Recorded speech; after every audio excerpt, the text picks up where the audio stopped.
Hey everyone, in this video I'll show you how to player lock in EA Sports FC 25. Let's get started.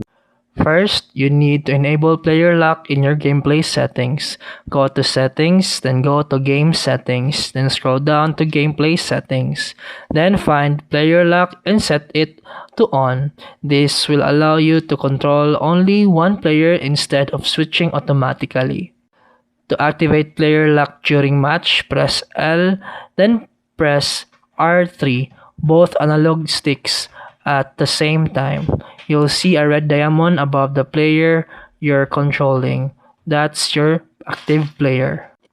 To switch the player you want to control, flick the right analog stick towards the player you want to switch to.